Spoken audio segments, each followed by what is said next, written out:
Bismillahirrahmanirrahim. Allahümme salli ala Muhammedin ve ali Muhammed. Hər vaxtınız xeyirli olsun. Dəyərli mömin bacı və qardaşlar, hər birinizi salamlayıram.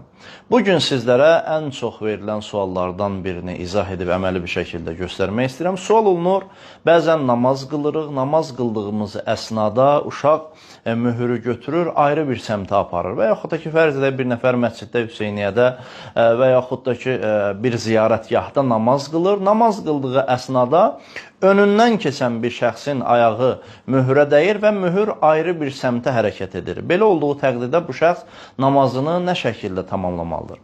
Baxın, əgər bir nəfər namaz qıldığı əsnada uşaq qarşısından mühürü götürüb ayrı bir səmtə aparırsa və yaxud da ki, bir nəfərin ayağı mühürə dəyir və mühür ayrı bir səmtə hərəkət edirsə və bu şəxsin sağında, solunda, önündə, arxasında o şeylərə ki, səzdə etmək icazəlidir.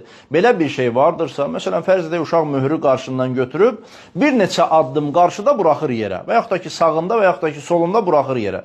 Belə olduğu təqdirdə bu şəxs namaz əsnasında önə tərəf və yaxud da ki, sağa tərəf, sola tərəf hərəkət edib, həmin o mührə səzdə etməsi icazəlidir. Lazım deyil namazı kəsib yenidən qılsın. Amma 3 dənə şərti var bunun. Birinci şərt bundan ibarətdir ki, namazda hərəkət etdiyi zaman qiblədən üzünü döndərməməlidir sağa sola, qibləyə baxmalıdır.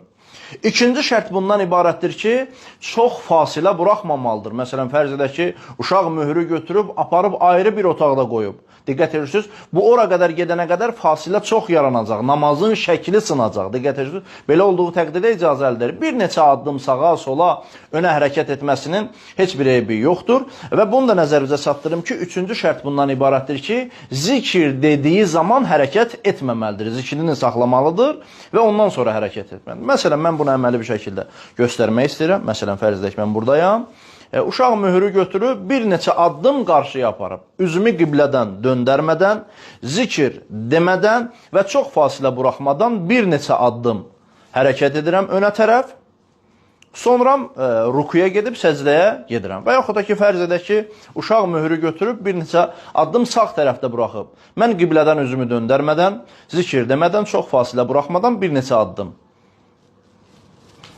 sağa gedirəm, sonra rukuya gedib səcdəmi yerinə yetirəm. Və yaxud da ki, bir neçə addım sol tərəfə hərəkət edirəm, qiblədən üzümü döndərmədən, ondan sonra rukuya gedirəm və səcdəmi yerinə yetirirəm. Bunu da nəzərinizə çatdırım ki, əgər sağında, solunda, önündə o şeylərə ki, səcdə etmək olar yoxdursa, belə olduğu təqdirdə bu şəxs eləyə bilər, xalçaya və libasına da səcdə etsin və sonradan yenidən namazı qılmağa və yaxud da qəza etməyə